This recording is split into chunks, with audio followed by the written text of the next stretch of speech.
हाल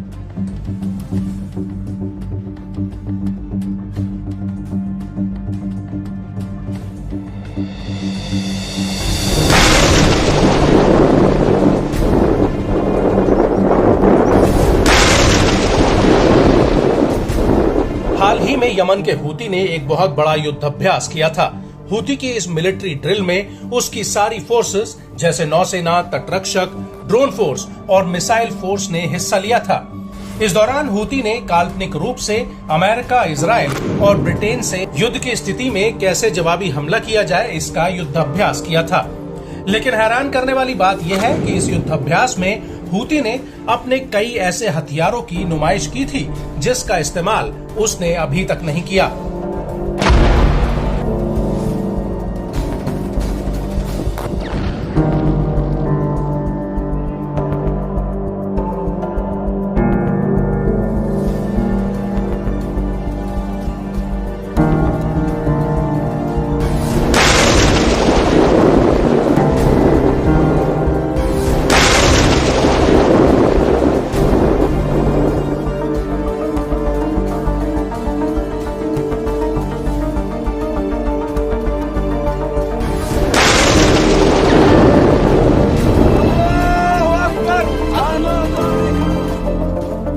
दरअसल अब हूती ने एक ऐसे समुद्री ड्रोन से पर्दा उठा दिया है जो लाल सागर में इजराइल और अमेरिकी जहाजों का काल बन सकता है। जी हाँ, हम बात कर रहे हैं हूती के अलकारिया समुद्री ड्रोन की, जो आने वाले वक्त में लाल सागर और एडन की खाड़ी में एक बहुत बड़ा खतरा बन सकता है।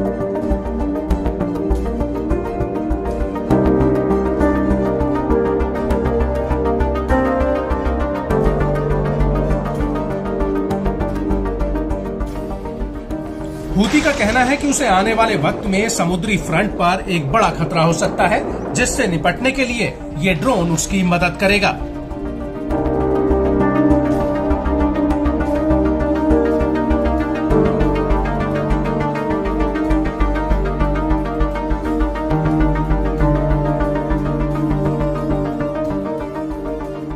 हूती के मुताबिक इस ड्रोन के दम पर उसकी नौसेना समुद्र में और ज्यादा सटीक हमले कर पाएगी।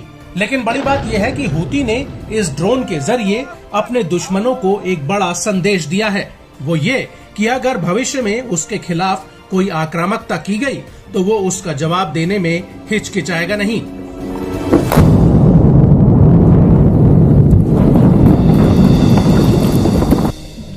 लेकिन इस सब के बीच बड़ा सवाल यह है कि आखिर अचानक से हूती के पास इस तरह के मॉडर्न हथियार बनाने की टेक्नोलॉजी कहां से आई।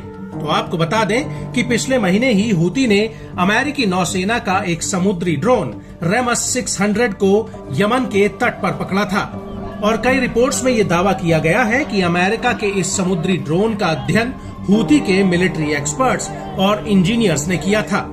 और ऐसा माना जा रहा है कि इसके बाद ही हूती ने अपना नया समुद्री ड्रोन अलकारिया बना दिया।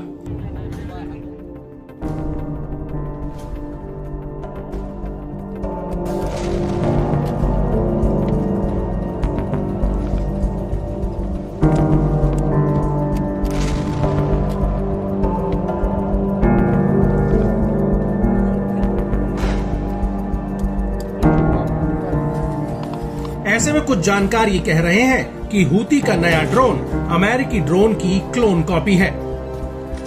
गौर करने वाली बात यह है कि जिस अमेरिकी ड्रोन को हूती ने पकड़ा था उसकी स्पीड 9.3 किलोमीटर प्रति घंटा है और वो समुद्र में 5.6 किलोमीटर प्रति घंटा की रफ्तार से 70 घंटों तक दौड़ सकता है। वहीं दूसरी तरफ लाल सागर में अगर हूती के हमलों की बात की जाए तो इस समुद्री रूट पर हूती अभी तक 130 से ज्यादा हमले कर चुका है। हूती के ज्यादातर हमले मालवाहक जहाजों, इजराइल और अमेरिका के युद्धपोतों और माल ढुलाई करने वाले जहाजों पर हुए हैं। बड़ी बात यह है कि हूती के इन हमलों से दुनिया का शिपिंग ट्रेड पूरी तरह से गड़बड़ा गया है और लाल सागर और भूमध्य सागर को जोड़ने वाली स्वेज नहर से गाजा युद्ध से पहले दुनिया का करीब 10 से 15% ग्लोबल ट्रेड होता था। लेकिन हूती के हमलों की वजह से ये व्यापार चौपट हो गया है और अब शिपिंग कंपनियां हूती के हमले से बचने के लिए दक्षिण अफ्रीका वाले Cape of Good Hope route का इस्तेमाल कर रही हैं, जो न सिर्फ बेहद ही लंबा है बल्कि इस रूट से माल ढुलाई में 2 गुना खर्चा भी आता है।